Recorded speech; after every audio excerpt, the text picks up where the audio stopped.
नमस्कार। कार्यक्रम सीधा कुरा जनतासँग हेर्नको निमित्त न्यूज 24 टेलिभिजन हेरेर बसिरहनुभएका सम्पूर्ण दर्शक महानुभावहरूलाई स्वागत छ।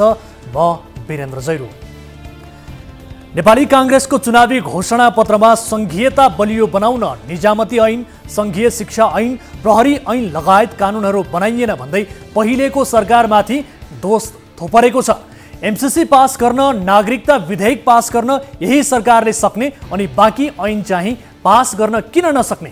कांग्रेसले एमसीसी पास गर्नु गर्वको विषय हो भनेको छ। उसो त महाकाली सन्धिलाई पनि प्रधानमन्त्री शेरबहादुर देउबा आफ्नो जीवनको सबैभन्दा ठूलो उपलब्धि मान्दै आएका छन्।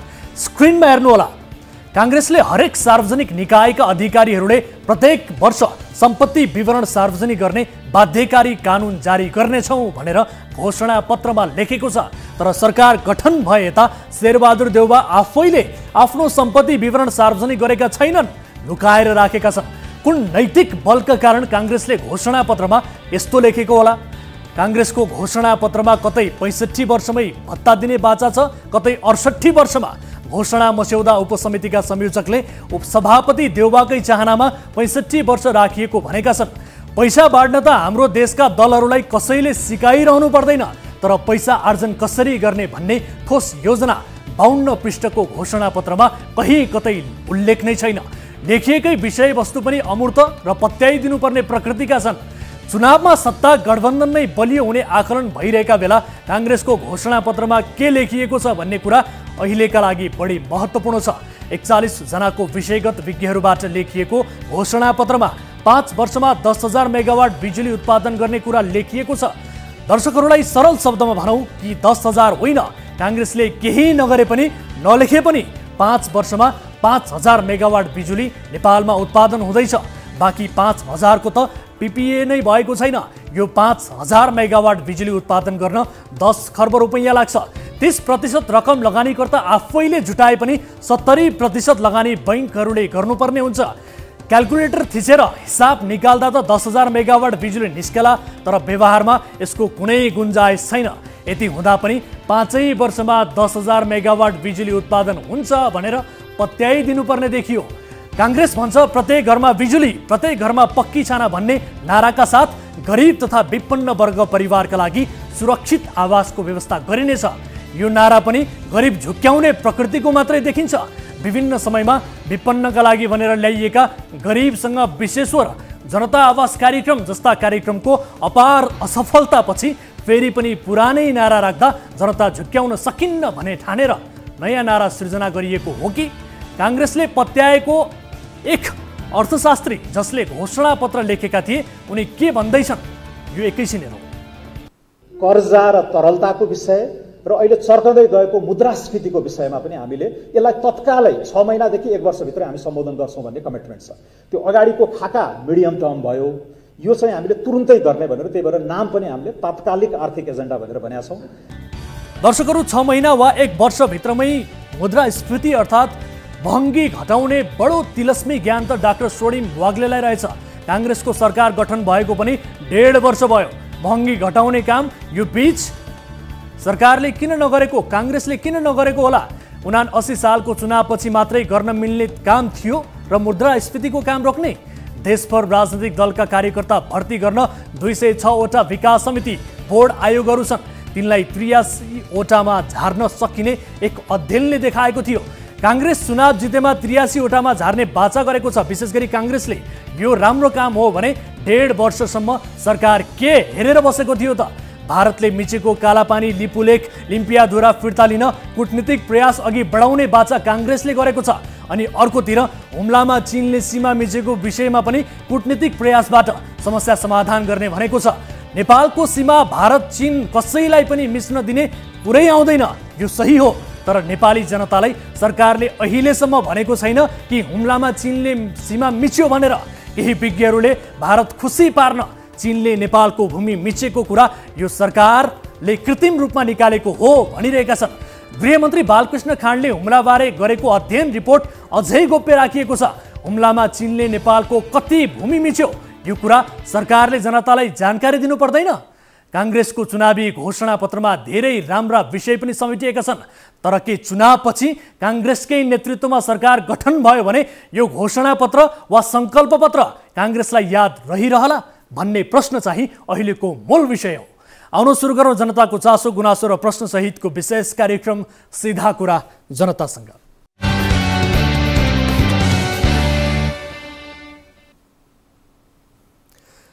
स्वागत छ दर्शक महानुभावहरू, कार्यक्रम सीधा कुरा जनतासँगको नयाँ एपिसोडमा आज पनि उपस्थित भइसकेका छौँ। विविध विषय सहित कार्यक्रममा उपस्थित छौँ, केही नयाँ विषय र केही फलोअप विषय सहित कार्यक्रममा उपस्थित भएका छौँ। र आजको कार्यक्रममा एक युवतीमाथि परेको वज्रपात बारेको रिपोर्ट हामी प्रस्तुत गर्दैछौँ। जबरजस्तीकरणी गरी यौन रोग सारेर एक व्यक्ति फरार भएपछि ती युवती अहिले ठूलो तनावमा छिन्। हाम्रो कार्यालयसम्म आएकी छिन् र आफ्नो पीडा सुनाएकी छिन्। यसबारेको रिपोर्ट आजको कार्यक्रममा प्रस्तुत गर्दैछौँ। र यस्तै तोसीमा कार्कीको उम्मेदवारी खारेज नगर्न सर्वोच्चले अन्तरिम आदेश दिएको विषय पनि हामीसँग समावेश छ र यसबारे तोसीमासँग प्रत्यक्ष रूपमा कुराकानीको प्रयास आजको कार्यक्रममा गर्दैछौँ। र यस्तै एक गायिकामाथि कुटपिटको सन्दर्भ सन्दीप लामिछाने प्रकरणको फलोअपसँगै पोखरामा सञ्चालित साहसिक खेल सङ्कटमा परेको विषयलाई पनि आजको कार्यक्रममा प्राथमिकताका साथ प्रस्तुत गर्दैछौँ। यसबाहेक तपाईँ दर्शक महानुभावहरूसँगको प्रत्यक्ष कुराकानीमा हामी जोडिनेछौँ। कुनै पनि समस्या पर्नु भएको छ भने तपाईँले हामीलाई सम्पर्क गर्न सक्नुहुनेछ। आफ्ना गुनासाहरू, आफ्ना समस्याहरू र आफ्नो टोल छिमेकमा वरपर देखिएका कुनै पनि विकृति विसङ्गति उप खबरदारी गर्न चाहनुहुन्छ भने तपाईँले कार्यक्रममा हामीलाई प्रत्यक्ष रूपमा कल गरेर ती विषयको जानकारी गराउन सक्नुहुनेछ भन्दै कार्यक्रमको सुरुवात गरौँ हाम्रो नियमित स्तम्भ ताली र गालीबाट। यसअघि हामीले सोधेको प्रश्न थियो, सरकारमा हुँदा सम्पत्ति विवरण सार्वजनिक नगर्ने काङ्ग्रेस नेतृत्वले चुनावी घोषणापत्रमा सार्वजनिक पदका व्यक्तिले सम्पत्ति विवरण सार्वजनिक गर्ने बाध्यकारी कानुन जारी गर्ने वाचा गरेको छ। यो वाचा पत्यार लाग्दो छ भन्नेले तालीमा र छैन भन्नेले गालीमा भोट गर्नुपर्ने थियो, जस अनुसार 12.92% तालीमा र 87.08% गालीमा मत जाहेर गर्नुभएको छ। अर्थात् काङ्ग्रेस नेतृत्वले चुनावी घोषणापत्रमा सार्वजनिक पदका व्यक्तिले सम्पत्ति विवरण सार्वजनिक गर्ने बाध्यकारी कानुन जारी गर्ने गरेको वाचा पत्यार लाग्दो छैन भन्नेमा बढी मत परेको छ। गालीमा दर्शकहरूले बढी मत जाहेर गर्नुभएको छ। अब ताली र गालीका लागि आजको प्रश्न यस प्रकार छ, नेत्र विक्रम चन्द विप्लव नेतृत्वको नेपाल कम्युनिस्ट पार्टीले मङ्सिर 4 को निर्वाचन बिथोल्ने कार्यक्रम ल्याउँदैमा निर्वाचन बिथोलिएला? बिथोलिन्छ भन्नेले तालीमा र बिथोलिँदैन भन्नेले गालीमा भोट गर्नुहोला। हाम्रो पात्रोको एप्लिकेसनमा गएर ताली र गालीका लागि भोट गर्न सक्नुहुनेछ र भोटिङ सुरु हुन्छ अब आजको पहिलो अनि महत्त्वपूर्ण विषय, 30 वर्षकी अविवाहित युवती एक आपराधिक सोचका व्यक्तिको यौन लिप्साको शिकार भइन्। सेक्युरिटी गार्डको काम गर्ने ती व्यक्तिको हरकतले युवती अहिले यौन रोगबाट समेत पीडित बनेकी छिन्। समस्या यतिमा मात्र सीमित छैन, उनीसँग आफूलाई लागेको यौन रोगको उपचार गर्ने खर्च पनि छैन, आफ्नो व्यथा सुनाउन साथी छैन, परिवारमा भन्ने आँट पनि छैन।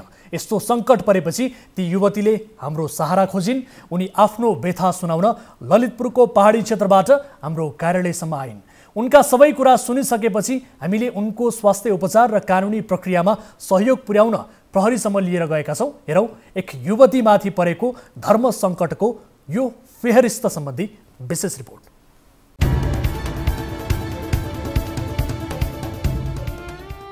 यिनी सपना तामाङ, यो उनको परिवर्तित नाम हो। वैदेशिक रोजगारका लागि मलेसिया जाने तयारीमा रहेकी सपना अहिले एउटा अकल्पनीय समस्याबाट गुज्रिरहेकी छिन्। सामाजिक सञ्जाल इमो मार्फत झण्डै 2 महिना अघि चिनजान भएको 40 वर्षीय मोहन केसीले उनलाई जबरजस्तीकरणी गरेर यौन रोग सारिदिएपछि उनी अहिले तनावमा छिन्। काठमाडौँको स्वयम्भूगर बताउने मोहनले सपनालाई बिहे गर्ने सम्मकै प्रलोभन देखाएर सम्बन्ध स्थापित गरेर मोहन फरार भएको उनको आरोप छ। अनि म त्यहाँ सपिङ गर्न आउँछु अनि भेट न त के हुन्छ भनेर रिसाउनु भयो। केही पनि हुँदैन, म केही पनि गर्दिनँ, तिमीलाई तिमी मिन्स पनि भइरहेछ, केही पनि गर्दिनँ भनेर भन्नुभयो। अनि भेटेँ, अनि त्यो भेट्दाखेरि कुरा गऱ्यौँ त्यहाँनिर। अनि होटलमा त्यो उयो खानुभयो, मोमो खानुभयो, मैले केही पनि खाइनँ, मैले खाना खाइओरि आएको थिएँ। अनि त्यस पछाडि माथि जाउँ न भन्नुभयो। अनि होइन माथि म केही गर्दिनँ, तिमी यसो कहिले अनि मलाई उयो गर्नुभयो। अनि त्यस पछाडि लास्टमा अहिले ब्लक गरेँ, फेरि अर्को नम्बर किनेँ, होइन अर्को नम्बर किनेर फोन गरेको, म दिल्ली गएर मर्छु, मलाई क्यान्सर लागेको छ, मलाई खोज्ने उ नगर्नु, माइतीसँग पैसा मागेर दबाई गर्नु भनेर भन्छ। अनि त्यसमा नि ब्लक गरिदियो मलाई। महिनावारी भएकै बेला नै काम वासनाको शिकार बनिन् सपना। 2079 असोज 12 गते त्यस दिन सपना कपडा खरिद गर्न काठमाडौँको न्यू रोड पुगेकी थिइन्। त्यही बेला मोहनले उनलाई आफूसँग भेट्न दबाब दिए।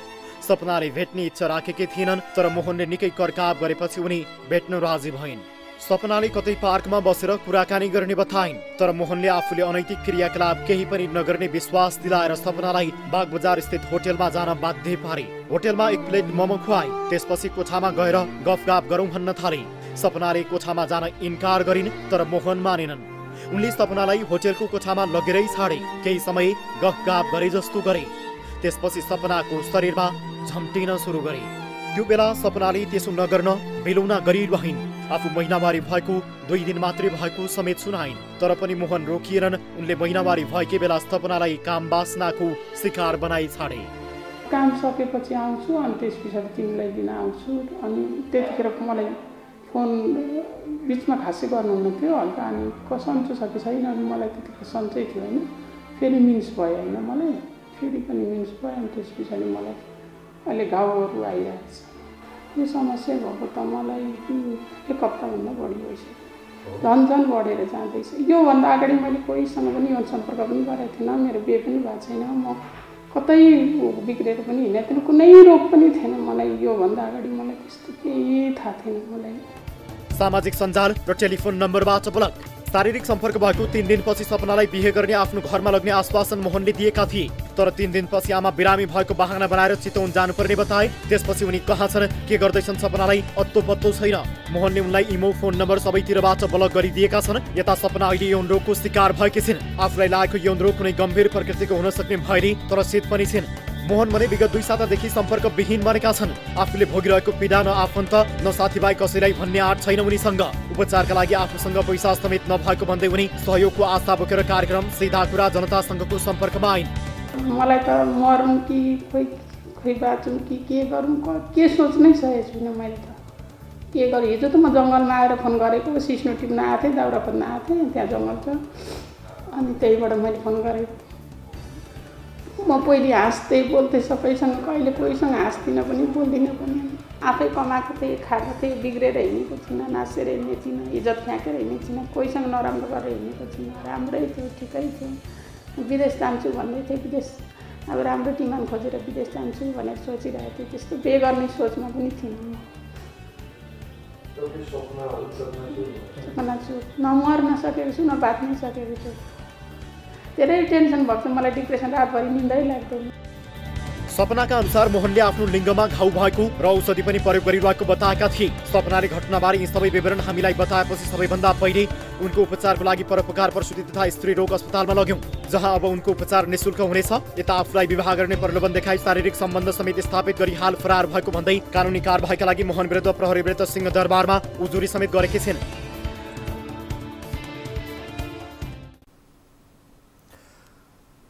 दर्शकहरू, सपना अहिले कानुनी रूपमा अघि बढिसकेकी छन्। प्रहरीले उजुरी समेत दर्ता गरिसकेको छ र परोपकार प्रसुति तथा स्त्री रोग अस्पतालमा उनको उपचार समेत सुरु भइसकेको छ। प्रहरीले मोहनको खोजी समेत सुरु गरिसकेको छ। यस्तो छाडा यौन स्वभाव भएका व्यक्तिलाई कानुनी दायरामा ल्याएर कारबाही अगाडि बढाइयोस्, ताकि उसले फेरि अरू कुनै महिलामाथि यस्तो कुकर्म गर्न नपाओस्। यस विषयलाई हामी गम्भीरताका साथ फलोअप गर्नेछौँ भन्दै अब अर्को विषयतर्फ यहाँहरूको ध्यान आकर्षण गराउन चाहन्छु। सर्वोच्च अदालतले डाक्टर तोसीमा कार्कीको उम्मेदवारी कायम रहने गरी अन्तरिम आदेश जारी गरेको छ। यसो गर्नुको पछाडि सर्वोच्चको प्रमुख 3 तर्क छ। पहिलो तर्क हो, तोसीमाले नेपाल मेडिकल काउन्सिलबाट नियमित तलब लिने गरेको देखिएन। दोस्रो तर्क हो, उनले आफूले धारण गरेको पद लाभको पद हो कि होइन भनेर आयोगलाई पहिले नै सोधेको प्रश्न। र तेस्रो तर्क छ, निर्वाचनमा होमिसकेको उम्मेदवारलाई अहिले आएर रोक्दा निवेदकमाथि अपूरणीय क्षति हुन सक्छ। हेरौँ यो विशेष फलोअप रिपोर्ट। निर्वाचन आयोगको निर्णय तत्काल कार्यान्वयन नगर्न सर्वोच्च अदालतले ललितपुर क्षेत्र नम्बर 3 की उम्मेद्वार तोसीमा कार्कीको उम्मेदवारी कायम हुने भन्दै अन्तरिम आदेश जारी गरेको छ। राष्ट्रिय स्वतन्त्र पार्टीबाट उम्मेद्वार बनेकी कार्कीले फैसलापछि सत्यको जित भएको प्रतिक्रिया दिएकी छिन्।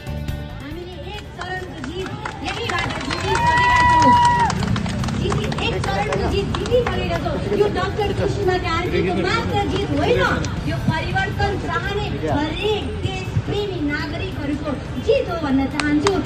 न्यायाधीश कुमार चुडालको इजलासले उम्मेदवारी कायम राख्न अन्तरिम आदेश दिएको हो। मंगलबार पेशीमा चढेको उक्त रेटमा न्यायाधीश चुडालको इजलासले अन्तरिम आदेश जारी गर्दै विपक्षीका नाममा कारण देखाउ आदेश पनि जारी गरेको छ। सर्वोच्चको आदेशसँगै तत्कालका लागि कार्कीको उम्मेदवारी कायम भएको छ। अब 2 न्यायाधीश रहने संयुक्त इजलासले मुद्दाको सुनवाई गर्नेछ। विपक्षीले उम्मेदवारी कायम नरहने तथ्य प्रमाण पेश गर्न सकेमा अन्तरिम आदेशले निरन्तरता पाउन सक्छ। डाक्टर कार्की लाभको पदमा रहेको भन्दै निर्वाचन आयोगले उनको उम्मेदवारी खारेज गरेको थियो। उनी मेडिकल काउन्सिलको सदस्य हुन्, तर नियमित तलब भत्ता नलिने भएको कारण उक्त पद लाभको पद नरहेको दावी गर्दै कार्कीले सोमबार सर्वोच्च अदालतमा अन्तरिम आदेशको माग गर्दै रिट दायर गरेकी थिइन्। उम्मेदवार कार्कीको पक्षबाट अधिवक्ताहरू मधु चौडगाई, शम्भु थापा, ओमप्रकाश उर्याल, दिनेश त्रिपाठी लगायतले बहस गरेका थिए।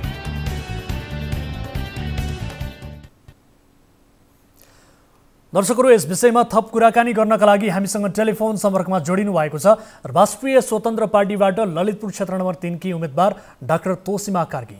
तोसीमाजी, यहाँलाई स्वागत छ कार्यक्रम सीधा कुरा जनतासँगमा। हजुर नमस्ते, धन्यवाद। हजुर, अब आजको अन्तरिम आदेश तपाईको पक्षमा आएको छ। विशेष गरी आम रूपमा पनि तपाईको उम्मेदवारी बदर गर्ने निर्वाचन आयोगको कदममा प्रश्न उठेको थियो, निर्वाचन आयोगको आलोचना पनि भएको थियो।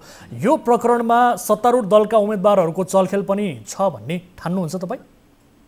सर्वप्रथम त यही मञ्चबाट, यही आवाजबाट म सम्पूर्ण देश तथा विदेशमा रहनुभएका समर्थक शुभचिन्तकज्यूहरू जसले यो अभियानमा निरन्तर साथ दिनुभयो, आवाज उठाउनुभयो, उहाँहरूलाई धन्यवाद दिन चाहन्छु। पक्कै पनि यो निर्णय चाहिँ बदनियतपूर्ण थियो भनेर होइन, यसमाथि नै शङ्का उब्जिएर नै हामीले एउटा सम्मानित सर्वोच्च अदालतमा हामीले रिट दायर गऱ्यौँ।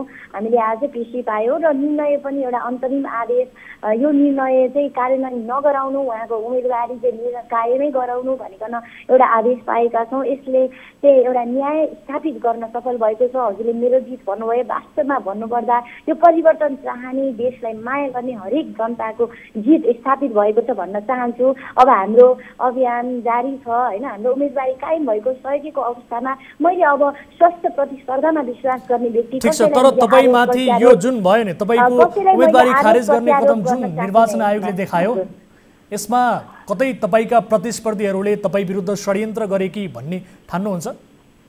मैले यो निर्वाचन आयोगको जुन निर्णय थियो, मेरो उम्मेदवारी एउटा मनोनयन दर्ता भइसकेपछि होइन, उजुरी गर्ने म्याद गुज्रिसकेपछि जुन ढङ्गले मेरो उम्मेदवारी खारेज भयो, जाहेर छ, यो जनमानस हरेक मानिसले बुझ्न सक्ने कुरा छर्लङ्ग चाहिँ थियो, स्पष्ट थियो। यसमा मैले कसैलाई आरोप प्रत्यारोप गर्न चाहिनँ। म किनभने स्वस्थ प्रतिस्पर्धामै विश्वास गर्ने व्यक्ति हुँ।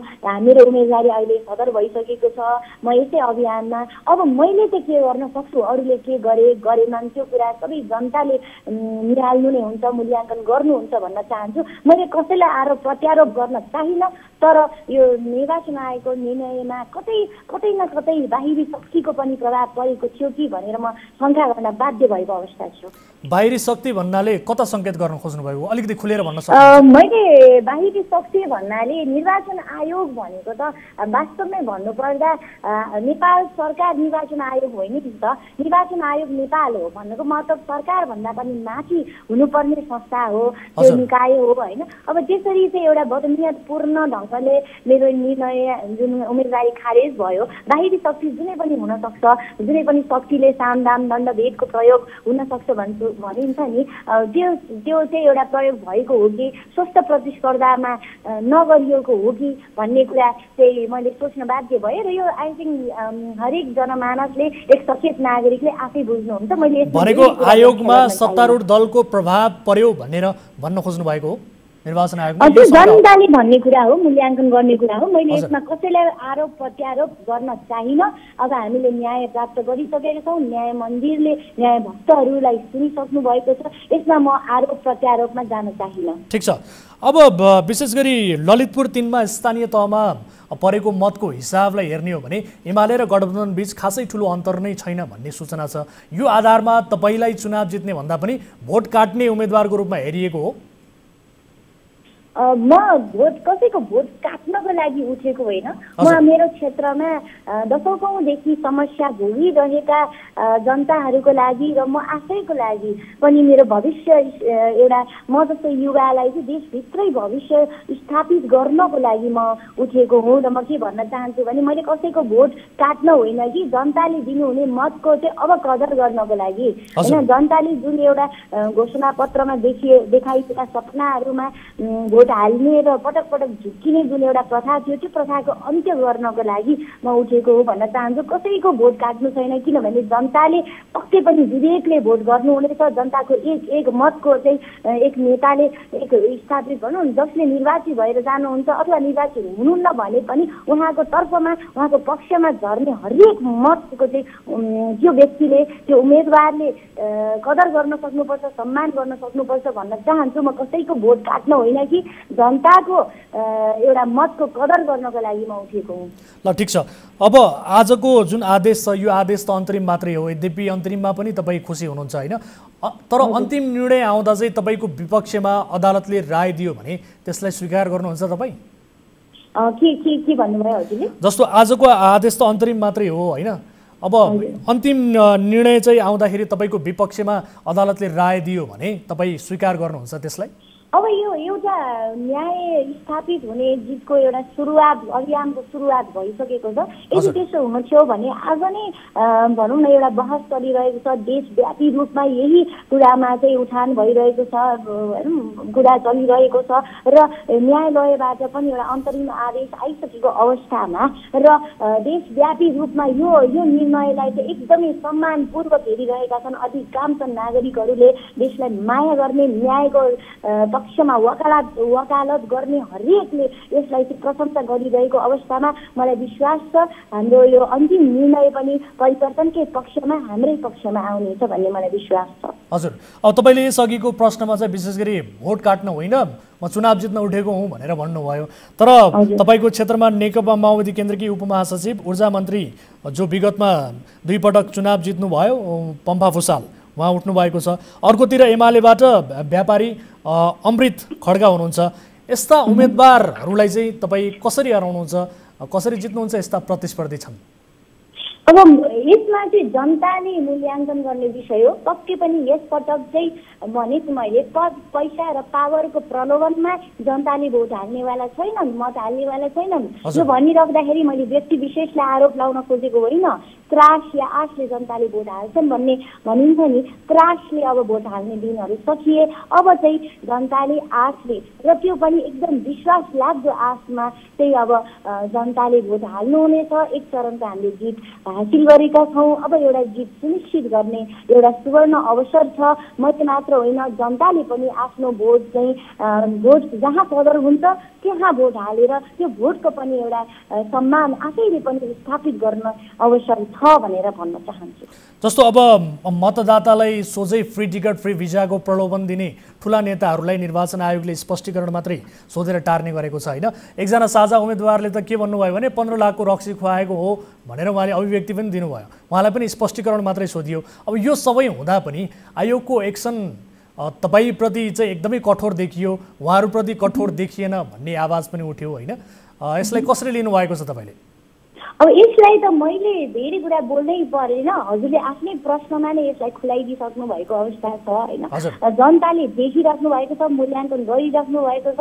मेरो पक्षमा पनि मेरो केसमा पनि अति भयो, यो चाहिँ हामी चाहन्नौँ है भनेर जनता आफै उर्लिएर सडकमा आउनुभयो। सामाजिक सञ्जालमा जताततै अहिले चर्चा गर्नुभयो, सञ्चार माध्यमहरूले हजुरहरूले पनि यो समाचारहरू सम्प्रेषण गरिदिनु भयो। यसैबाट स्पष्ट छ नि, यसैबाट स्पष्ट छ भनेर भन्न चाहन्छु होइन। र म के भन्न चाहन्छु भने निर्वाचन आयोगले निर्वाचन ऐनले जुन योग्यता भनेर राखेका बुदाहरू छन् र अयोग्यता भनेर राखेका 10 बुदाहरू छन्। यदि यी बुदाहरूमा पहिले नै निर्जल नगरिने, कहिले नै छानबिन नहुने र उजुरी परेमा मात्र छानबिन हुने हो भने त एक बुढा मात्र राखे भइहाल्यो नि। किन यो 10वटा बुढा राखिराख्नु? उजुरी परेमा मात्र त्यो छानबिन हुने र त्यसपछि मात्र योग्यता र अयोग्यता बारेमा चाहिँ निर्वाचन आयोगले निर्देशन गर्ने भनेर राखे भइहाल्यो नि त हैन। यो भन्ने गर्दा म के भन्न चाहन्छु भने निर्वाचन आयोग जस्तो एउटा निष्पक्ष हुनुपर्ने निकाय हैन, एउटा भनौँ न सरकारभन्दा पनि माथि सरकार बनाउने निर्वाचनको नियमन गर्ने निकाय हो नि त। भनेपछि त्यो निकायले चाहिँ सुरुमा चाहिँ हरेक उम्मेदवारको योग्यता र अयोग्यता बारेमा एकदमै राम्रोसँग अध्ययन गर्नुपर्छ, खोजी हुनुपर्छ, अनि मात्रै मनोनयन दर्ता गर्नुपर्छ भनेर म भन्न चाहन्छु। यो भन्दै गर्दा मेरो मेरो मेरो केसमा चाहिँ मैले आफैले नै खुलाएर उजुरी नपरिकन मैले आफैले नै खुलाएर भनेको थिएँ निर्वाचित सदस्य हुँ नेपाल मेडिकल काउन्सिलको भनेर मैले यता 1 महिना अगाडि नै निवेदन दिइसकेको थिएँ। मनोनयन दर्ता गर्दै गर्दा पनि यो कुरा खुलाएको थिएँ। उहाँले सधैँ हेरिकन चाहिँ मलाई योग्य ठहर गर्नुभएको हो नि त। हजुर, हस्, यो कुराकानीका लागि धन्यवाद र यहाँलाई धेरै धेरै शुभकामना समेत हामी व्यक्त गर्न चाहन्छौँ। हस्, धन्यवाद। यो समर्थन, यो हाम्रो एउटा मनोबल एकदमै जारी रहोस्। अब जित्नेछौँ हामी पक्का। भन्दी चुनाव चिन्हमा मतदान गर्नु होला। धेरै धेरै धन्यवाद। दर्शक महानुभावहरू, उहाँसँग हामीले कुराकानी गऱ्यौँ यस विषयमा। आज सर्वोच्च अदालतले अन्तरिम आदेश दिएको छ। यसअघि निर्वाचन आयोगले उहाँको उम्मेदवारी खारेज गरेको थियो। त्यो प्रसङ्गलाई पनि हामीले कार्यक्रममा समावेश गरेका थियौँ। अन्य विविध विषयहरू कार्यक्रममा समावेशन, विशेष रिपोर्टहरू बाँकी नै छन्। अहिलेलाई पालो भएको छ ब्रेकको। यहाँहरू हेरिरहनु भएको छ कार्यक्रम सीधा कुरा जनतासँग, मात्र न्युज 24 टेलिभिजनमा।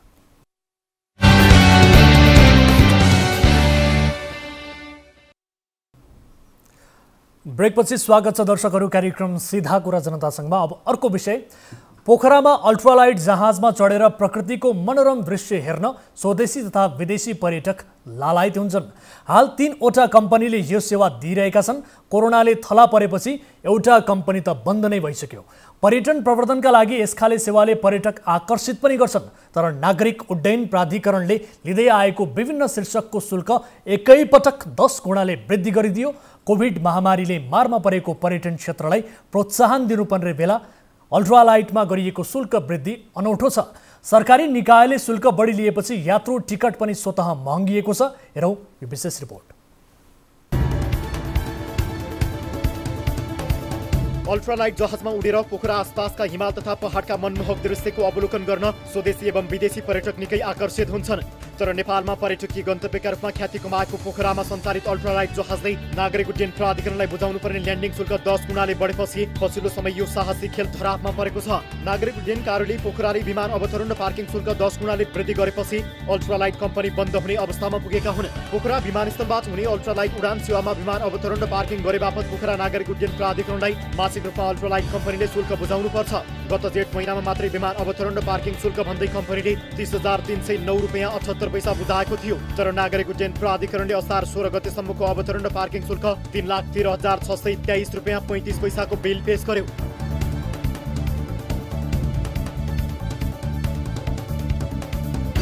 बिलमा अवतरण शुल्क 68 रुपैयाँ 75 पैसाबाट बढाएर 678 रुपैयाँ 50 पैसा पुर्याइएको छ। त्यस्तै कम्युनिकेसन एन्ड नेभिगेसन 17 रुपैयाँ 19 पैसाबाट बढाएर 240 रुपैयाँ 53 पैसा पुर्याइएको छ।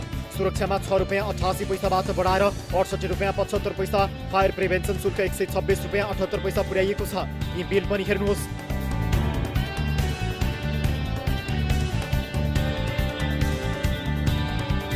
यसरी शुल्क 10 गुणा बढेपछि पर्यटन व्यवसायी र पर्यटकहरूमा आर्थिक भार थपिएको छ। पर्यटकलाई समेत शुल्कको भार थपिएपछि पछिल्ला दिनमा अल्ट्रालाइटमा पर्यटकको आकर्षण घट्न थालेको छ। शुल्क तत्काल घटाउन व्यवसायीहरूले सरकारसँग आग्रह गरेका छन्। तर यसप्रति सरकारले चासो नदेखाएको उनीहरूको गुनासो छ।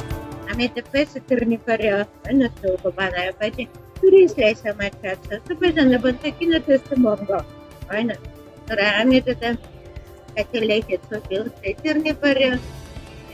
अनि हरेक सबैले सरकार सोध्छ केही त पैसा कमाउँछु, त्यस कारण अब त बढाउने त व्यवसायीले शुल्क बढ्नुको खास कारण समेत पत्तो पाएका छैनन्। शुल्क घटाउन उनीहरूले प्रदेश र सङ्घ दुवै सरकारलाई गुहारिरहेका छन्। तर कतैबाट सकारात्मक प्रतिक्रिया नपाएको उनीहरूको गुनासो छ। जनशक्ति नै विस्थापित हुने खतरा। एसियाका निकै कम मुलुकमा साहसिक हवाई यात्रा अल्ट्रालाइट सञ्चालनमा छ, जसमध्ये पोखरामा सन् 1996बाट यो यात्रा सुरु भएको थियो। युरोपबाट भित्रिएको यो प्रविधि साहसिक पर्यटनको महत्त्वपूर्ण पाटो मानिन्छ। पोखरामा एभिया क्लब, पोखरा अल्ट्रालाइट र फिस्टेल अल्ट्रालाइट गरी 3वटा अल्ट्रालाइट कम्पनी सञ्चालनमा छन्। यी कम्पनीमा झन्डै 100 जनाले रोजगारी पाएका छन्। तर शुल्कको भारले यी सबै कम्पनी धरापमा परेपछि जनशक्ति समेत विस्थापित हुने खतरा बढेको छ। हाम्रो चाहिँ एउटालाई 1200 पर्नेको त्यसले चाहिँ भाउ बढाउनु पर्ने भयो। भाउ बढाएर चाहिँ पेसेन्जरको संख्या घट्ने पर्ने हो। अब किन यति महँगो भन्छ यतिमा त 12,000 त अब हामी काठमाडौँ टु जहाँ पनि जान सकिन्छ नेपालभरि। यो 15 मिनटको 12,000 किन भन्छन्? एउटा समस्या त्यो भयो होइन। 1000 गुणा बढी नै बढाएको छ कि अहिले ट्याक्सको चाहिँ होइन। त्यो कारणले गर्दा चाहिँ हामीलाई चाहिँ ट्याक्स बढी तिर्नुपर्ने अवस्था अनि ट्याक्स बढी तिरेपछि अल्ट्रालाइटको जुन प्राइस फेयरहरू छ होइन त्यो चाहिँ पहिलाभन्दा बढी नै बढाउनु पर्ने अवस्था आएको छ। त्यो प्राइस बढ्ने बित्तिकै के हुन्छ भन्दाखेरि टुरिस्टहरू चाहिँ हाम्रोमा उड्न आउँदैन। उड्न नआएपछि अनि यो कारणले गर्दा चाहिँ हाम्रो कम्पनी चल्दैन। कम्पनी चलेन भने अनि हाम्रो यो रोजगार पनि छ नि धरापमै छ क्या। यो कुराले गर्दा हामी चिन्तित छौँ। विमानस्थलले प्याराग्लाइडिङलाई धक्का। यता अन्तर्राष्ट्रिय विमानस्थल सञ्चालनमा ल्याउनु अघि नै प्याराग्लाइडिङका लागि ठाउँ सार्नुपर्ने देखिएपछि व्यवसायी चिन्तित छन्। विमानस्थल निर्माण पूरा हुने चरणमा पुगेका बेला उनीहरूको व्यवसाय त्यही विमानस्थलका कारण धरापमा परेको छ। नेपाल नागरिक उड्डयन प्राधिकरणले पोखराको क्षेत्रीय अन्तर्राष्ट्रिय विमानस्थल आगामी जनवरीमा सञ्चालन ल्याउने तयारी गरेको छ। भौतिक संरचना निर्माण र केही उपकरण उडानको काम बाँकी नै रहे पनि प्राधिकरणले 1 जनवरीलाई विमानस्थलको व्यावसायिक उद्घाटन गर्ने मिति तोकेको छ। त्यसका लागि प्याराग्लाइडिङलाई विकल्पको छनौट गरेर सार्न निर्देशन दिएको छ। अन्तर्राष्ट्रिय विमानस्थल बन्ने हुँदा उत्साहित भएका व्यवसायी सरकारको यो निर्देशनपछि चिन्तित बनेका छन्। पोखराको आकाशबाट विस्थापन नभई व्यवस्थापन हुनुपर्ने उनीहरूको माग छ।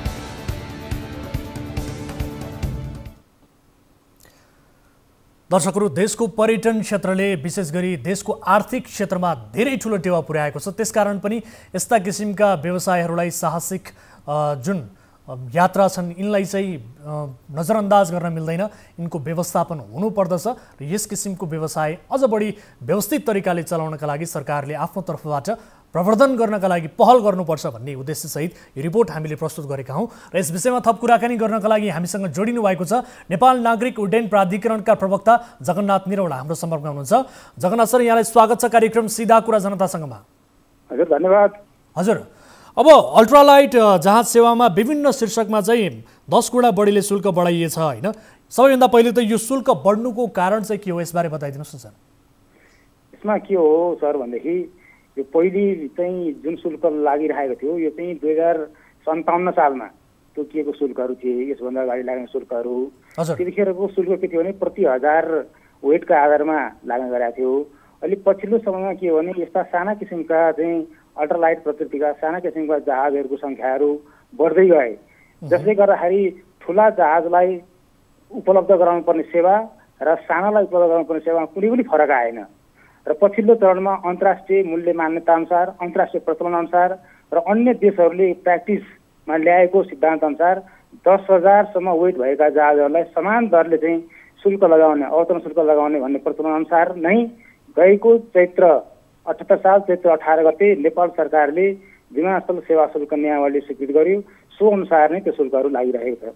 हजुर, तर अब यो शुल्क बढाउने पनि एउटा किसिमको भनौँ न एउटा लिमिटेसन हुन्छ होला। विशेष गरी विगतमा 68 रुपैयाँ 75 पैसाबाट जुन अवतरण शुल्क छ यसलाई बढाएर 678 रुपैयाँ 50 पैसा पुर्याइयो। कम्युनिकेसन एन्ड नेभिगेसन भनेर 17 रुपैयाँ 19 पैसाबाट बढाएर 240 रुपैयाँ 53 पैसा पुर्याइएको छ। त्यसै गरी सुरक्षामा पनि बढाइएको छ। यो त धेरै भनौँ न एक हिसाबले लिमिटेसन नै देखिएन नि। यहाँ त यति धेरै गुणाले बढ्नुमा त विशेष गरी व्यवसायीहरूले पनि अनौठो मानेका छन् र यसको भार त प्यासेन्जरलाई पर्ने हो नि त सर, होइन? यसमा त 22 वर्ष अगाडिको चार्ज हो, समयअनुसार परिवर्तन हुँदै जाने हो होइन। यो शुल्क चाहिँ हामीले यो कोभिड सुरुभन्दा अगाडि नै परिवर्तन गर्ने सुरुमा थियौँ। त्यो तयारी हुँदाहुँदै कोभिड लाग्यो। कोभिड लागेको अवस्थामा यसको शुल्क वृद्धि गर्नु हुँदैन भनेर नि हामीले कोभिडको केही सामान्यकरण भइसकेपछि मात्रै यसलाई अगाडि बढाएका हौँ। र उहाँहरूले 22 वर्ष अगाडि लिने शुल्क र आज लिने शुल्कमा उहाँहरूले पनि तुलना गरौँ न, कति गुणाले वृद्धि भएको छ। र फेरि तपाईँको ठुला जहाजले प्रयोग गर्ने सञ्चार क्षमता, रनवे उपयोग गर्ने अवधि त्यो र सानोमा कुनै फरकै छैन।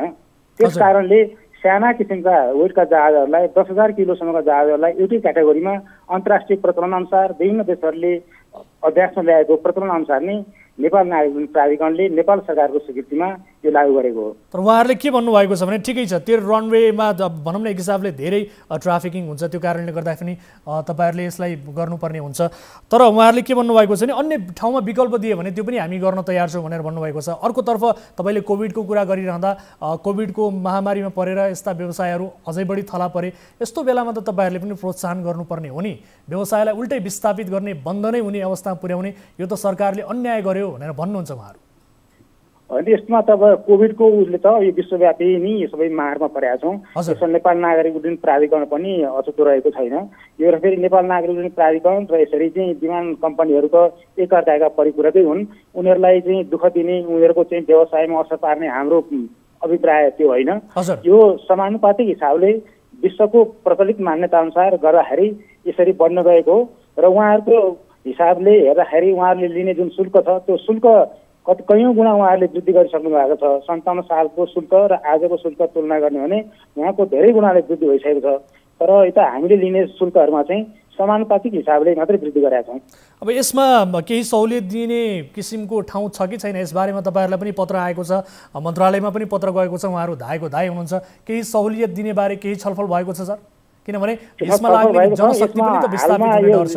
सम्बन्धमा छुट दिने अथवा सहुलियत दिने सम्बन्धमा कुनै पनि प्रावधान भइसकेको अवस्था छैन है। ठिक छ, अब त्यसै गरी अर्को चाहिँ अब यो इन्टरनेसनल एयरपोर्ट बन्दाखेरि चाहिँ प्याराग्लाइडिङको पनि विकल्प खोज्नुहोस् भनेछ सरकारले। अब सरकारको काम भनेको विकल्प दिने हो कि अथवा विकल्प खोज्नुहोस् भन्ने हो त? अब यसलाई यसरी हेर्नुपर्छ। हजुर, जस्तै पोखरामा अन्तर्राष्ट्रिय विमानस्थल चाहिन्छ भनेर पोखरेली जनताले 2032 सालमा नै जग्गा उपलब्ध गराए अन्तर्राष्ट्रिय विमानस्थलको लागि। यो विविध कारणले निर्माणको चरण मात्रै केही ढिलो हुन गएको हो र 32 सालमा अधिग्रहण गरिएको जग्गामा यो अहिले तपाईँको 2017 भनौँ न, आजभन्दा 4 वर्ष अगाडि मात्रै अन्तर्राष्ट्रिय विमानस्थलको निर्माण प्रक्रिया सुरु भयो र अब करिब निर्माण सम्पन्न भएर यो आउँदो जनवरीमा सञ्चालन गर्ने तयारीमा छौँ हामी। र अहिले बनेको अन्तर्राष्ट्रिय विमानस्थलको चाहिँ धावनमार्गको अवस्थिति भनेको पूर्व पश्चिम छ र आउने जहाजहरू सबै पूर्वबाट ल्यान्ड गर्छन्। यदि कुनै कारणले जहाज चाहिँ धावनमार्गमा अब त हुन सकेन, मिसअप्रोच भयो र चाहिँ ओभरसुट गर्नुपर्ने अवस्था भयो भने त्यो सिधै पश्चिमतर्फ जान्छ। पश्चिम भनेको तपाईँको प्याराग्लाइडिङ भन्ने स्थान भनेको सारङकोट माथि डाँडामा पर्छ र त्यो डाँडामा हुँदाखेरि जस्तै प्याराग्लाइडिङहरूमा त सञ्चार सुविधा पनि हुँदैन, कुनै कन्ट्रोल पनि हुँदैन। त्यस कारणले गर्दा हवाई सुरक्षामा जोखिम हुन्छ भन्ने हिसाबले हाम्रो प्रारम्भिक अध्ययनबाट र फ्लाइट प्रोसिजरबाट के देखिन्छ भनेदेखि त्यहाँबाट प्याराग्लाइडिङ सेवा स्थानान्तरण गर्नुपर्छ, त्यो सञ्चालन गर्न मिल्दैन, हवाई सुरक्षा जोखिम हुन्छ भन्ने हिसाबले प्रारम्भिक अध्ययनले त्यो देखाएको छ। तर पनि हाम्रो मनसाय के भने प्याराग्लाइडिङ सेवालाई विस्थापित गर्ने हाम्रो मनसाय होइन। त्यसलाई अझै के रिभ्यू गर्न सकिन्छ कि भनेर थप विज्ञ सहितको टोलीले हामी अध्ययन गर्दैछौँ। केही सम्भावना रहेछ भने प्याराग्लाइडिङ सेवालाई हामी निरन्तरता दिने मनसायमै छौँ। हाम्रो चाहना भनेको विस्थापित गर्ने होइन, तर हवाई सुरक्षामा जोखिम हुन्छ, त्यहाँ अरू कुनै सम्भावना देखिएन, फ्लाइट प्रोसिड्युरले हामीलाई दिएन भने विकल्प खोज्नुपर्ने हुन्छ। ठिक छ, मेरो एउटा अन्तिम प्रश्न सर यहाँलाई, अब यो पनि क्लियर भयो। विशेष गरी यहाँहरू अब यसबारेमा अध्ययन गर्दै हुनुहुन्छ, केही न केही विकल्प पक्कै पनि निकाल्नु होला। जुन यो आइतबारको दिल्ली उडान हुनुपर्ने नेपाल वायु सेवा निगमको उडान चाहिँ रद्द भयो नि सर, यात्रुहरूको बिचल्ली पनि भयो। पटक पटक यस्तो लापरवाही किन दोहोरिन्छ? तपाईँहरूले यसमा के एक्सन चाहिँ लिनुभएको छ सर? यसमा के गरेको छ भनेदेखि यसमा चाहिँ विन्टर सेड्युल भनेको अक्टोबर 30 गएको आइतबारदेखि लागू भएको हो। यसमा 23 अक्टोबरमा नै हामीले नेपाल वायु सेवा निगमलाई विन्टर सेड्युल यो हुन्छ है, यो दिनमा तपाईँले उडान गर्न पाउनुहुन्छ, यतिवटा फ्लाइट छ भनेर हामीले स्वीकृत गरेर पठाएको हो। तर नेपाल वायु सेवा निगमको गैर जिम्मेवारपन र लापरवाही कारणले उहाँले स्वीकृत नभएको उडान राख्नुभयो र विमानस्थलमा यात्रुहरूलाई बोलाएर दुःख दिनुभयो, जुन हामीले देख्यौँ भोग्यौँ। र त्यसबारेमा नेपाल नागरिक उड्डयन प्राधिकरणबाट उहाँहरूलाई चाहिँ स्पष्टीकरण सोधेको अवस्था छ अहिले। र उहाँहरूको हिजोको दिन के गर्नुभएको छ भनेदेखि यसमा हाम्रो गल्ती रह्यो, त्रुटि रह्यो, यस्तो गल्तीमा हामी चाहिँ माफी माग्न चाहन्छौँ र आउँदा दिनमा यस्तो गल्ती दोहोरिनु छैनौँ भनिसकेपछि आउँदो दिनमा त्यस्तो नहोला। नेपाल नागरिक प्राधिकरणले उहाँहरूलाई सचेत गराउने कारवाही गर्ने प्रक्रिया निरन्तर रूपमा अगाडि बढाइरहनेछ। हस् प्रवक्ताजी, यहाँलाई समय र जानकारीका लागि धन्यवाद सर। हस्, धन्यवाद सर। दर्शक महानुभाव, यसबारे हामीले कुराकानी गऱ्यौँ। यति बेला हामीसँग कोही दर्शक जोडिनु भएको छ, उहाँसँग हामी कुराकानी गर्छौँ। भाइबर मार्फत उहाँहरू जोडिनु भएको छ, छोटो कुराकानी गर्छौँ। नमस्कार, कहाँबाट जोडिनु भयो? धेरैजना हुनुहुन्छ, समूहमा हुनुहुन्छ, कहाँबाट जोडिनु भयो यहाँहरू? हजुर नमस्ते। कुन देशबाट जोडिनु भयो यहाँहरू? साउदी रियाद। के समस्यामा पर्नुभयो, के का लागि तपाईँहरूले हामीलाई सम्झिनु भयो, बताउनुहोस् न। समस्या आएको 4 महिना भइसक्यो। कम त्यो मेन पावरले कुनै वास्ता पस्ता नगरेको, खालि झिकाउँछु भन्दै यो टाइम सार्दा 4 महिना पुगिसक्यो सर। हजुर, अब यसको कुनै उपाय कसरी निकाल्ने होला भनेर। कहिले जानु भएको थियो? 4 महिना भइसक्यो। अनि 4 महिनादेखि तपाईँहरूले काम पनि पाउनु भएको छैन? काम पाएन सर। अनि यहाँ अब यो सब फालेको कपडा ल्याएर सुतिरहेछ मान्छेहरू। न अब खानेपानीको व्यवस्था छ, न खानाको पैसा 100 रुपियाँ मात्रै दिइरहेछ। अब साह्रै मानसिक तनाव, डिप्रेसनमा गइसक्यो सर। प्लिज हामीलाई जसरी हुन्छ हामीलाई उद्धार गर्ने कोसिस गर्नु पर्यो। कुन मेन पावर कम्पनीले तपाईँहरूलाई त्यहाँ पुऱ्याएको हो? टार्गेट मेन पावरले बारम्बार टाइम बढाएको, हप्ता दिन 15 दिन भन्दा पनि 4 महिना पुगिसक्यो सर। यो टार्गेट मेन पावरका विषयमा अन्य धेरै पीडितहरूले पनि हामीलाई सम्पर्क गर्नुभएको छ। बारम्बार उहाँहरूले हामीलाई गुनासो गरिरहनु भएको छ, तर हामी पनि फलोअप गरि नै रहेका छौँ। यस मेन पावर कम्पनीका धेरै गुनासाहरू आएका छन्। तपाईँहरू श्रम स्वीकृति लिएरै जानुभएको हो कि अथवा तपाईँहरूलाई भिजिबिलिटीमा पुऱ्याइयो? त्यहाँ श्रम स्वीकृति लिएर आएको छ। अनि मेन पावर कम्पनीका सञ्चालकसँग तपाईँहरूको सम्पर्क भएको छ? सम्पर्क भएको त, तर उसले बारम्बार हप्ता दिन 15 दिन भन्दा भन्दै 4 महिना पुगिसक्यो सर। वास्ता पस्ता नगरेको। एमबिसी पनि गएको थियो हामी। तपाईँले यो दूतावासमा आफ्नो समस्या पुर्याउनु भयो कि भएन त? यो समस्या पुर्याइसकेको सर। अनि आज एमबिसी पनि गएको। एमबिसीले भन्छ तपाईँहरूको कोही नेता, पावरफुल नेता छ भने उताबाट निस्किने। एमबिसीको यसमा कुनै हात छैन। या दीपक, टार्गेट मेन पावर दीपकले निकाल्न सक्छ, या त कम्पनीले निकाल्न सक्छ, अरूले केही गर्न सक्दैन भनेर एमबिसीले हात उठाएपछि हामी कहाँ जान्छौँ सर? अहिले तपाईँहरू कतिजना हुनुहुन्छ एउटै कोठामा? हामी 16 जना छौँ सर। 16 जना हुनुहुन्छ। हस्, यहाँहरूको समस्या हामीले सुन्यौँ। टार्गेट मेन पावर कम्पनीलाई हामीले पनि फलोअप गरिरहेका छौँ। केही समय धैर्य गर्नुहोला। उहाँ हाम्रो सम्पर्कमा आउने बित्तिकै हामी विशेष गरी तपाईँहरूको यो समस्या समाधान गर्ने कोसिस पक्कै पनि गर्नेछौँ। अहिलेका लागि छुट्टिन्छौँ। सुरक्षित रहनु होला है त। केही समय धैर्य गर्नुहोस्। दर्शक महानुभावहरू, यो मेन पावर कम्पनीका विषयमा अन्य धेरै पीडितहरूले बारम्बार हामीलाई टेलिफोन सम्पर्क मार्फत, भाइबर सम्पर्क मार्फत आफ्नो समस्याहरू सुनाइरहनु भएको छ। हामी पनि मेन पावर कम्पनीका सञ्चालकलाई फलोअप गरिरहेका छौँ, तर उहाँ हाम्रो सम्पर्कमा आउनु भएको छैन। हामी वैदेशिक रोजगार विभागको गम्भीर रूपमा ध्यानाकर्षण गराउन चाहन्छौँ र सँगसँगै दूतावासको समेत गम्भीर रूपमा ध्यानाकर्षण गराउन चाहन्छौँ भन्दै अब अर्को विषयतर्फ यहाँहरूको ध्यानाकर्षण गराउन चाहन्छु। जबरजस्ती करणी मुद्दाका आरोपीहरू सामान्यतया तारेखमा वा धरौटीमा छुट्दैनन्। फिल्म नायक पल शाहदेखि अन्य तमाम मुद्दामा देखिएको यही नै छ। 5 वर्षभन्दा बढी सजाय हुन सक्ने मुद्दाका आरोपीहरूलाई बन्दी बनाएरै अदालती प्रक्रिया अघि बढाउने नियम नै छ। यो हिसाबले पनि क्रिकेटर सन्दीप लामिछाने विपक्षका लागि कारागार चलान हुने सम्भावना अधिक नै छ। मङ्गलबार अबेर सन्दीपको बयान सकिएको छ। बुधबारदेखि थुन्चेक बहस सुरु हुँदैछ। हेरौँ यो फलोअप रिपोर्ट।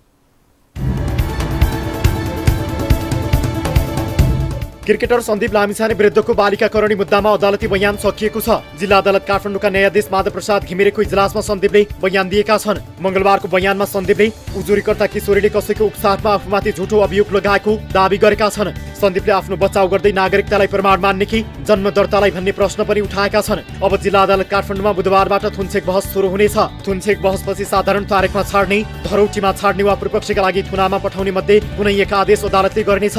सन्दीप विरुद्ध काठमाडौँ जिल्ला सरकारी वकिल कार्यालयले सोमबार 10 देखि 12 वर्षसम्म कैद सजाय माग गर्दै अभियोग पत्र दर्ता गरेको थियो।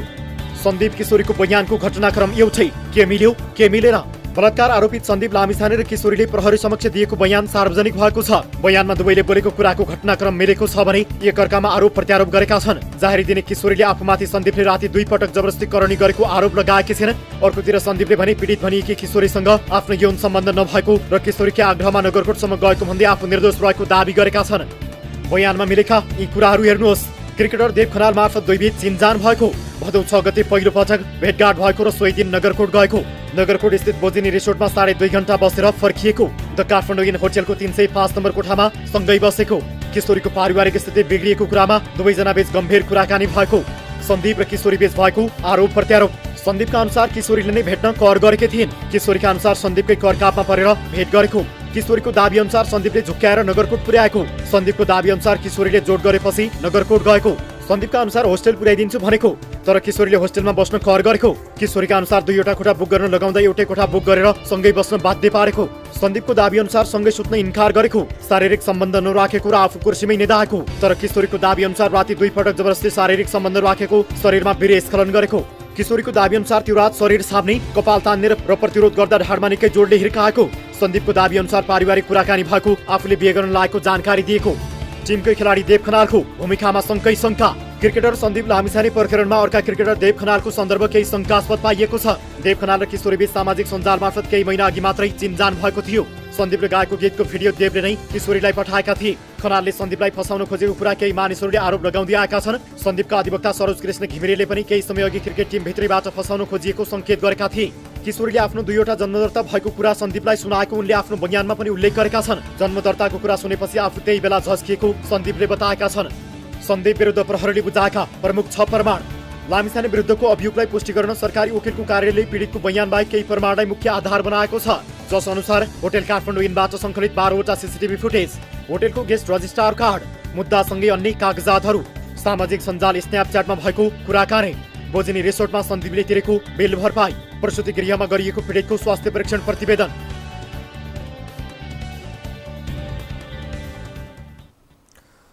दर्शक महानुभावहरू, यो प्रकरणलाई हामी फलोअप गरिरहेका छौँ र बुधबारदेखि थुन्चेक बहस सुरु हुँदैछ र त्यो विषयलाई पनि हामी फलोअप गर्नेछौँ भन्दै आजलाई यिनै विषयहरू प्रस्तुत गर्दै कार्यक्रमको निर्धारित समय सकिएको छ। एउटा अर्को महत्त्वपूर्ण रिपोर्ट बाँकी थियो, एक गायिकामाथि कुटपिट भएको विषय। यो विषयलाई हामी आगामी एपिसोडका लागि थाती राख्छौँ र कुनै पनि समस्या पर्नु भएको छ भने तपाईँले हामीलाई हाम्रो टोल फ्री नम्बर 1660 011 2424 मा सम्पर्क गर्न सक्नुहुनेछ। यसै गरी एनसेल नम्बर 9815 72424 र एनटिसी अर्थात् भाइबर नम्बर रहेको छ 97 45 61 56 54 मा तपाईँले 24 घण्टा हाम्रो 24 हेल्प डेस्कमा कल गरेर आफ्ना समस्याहरू गुनासाहरू राख्न सक्नुहुनेछ र केही तथ्य प्रमाणहरू छन् भने त्यो पनि हामीलाई पठाउन सक्नुहुनेछ।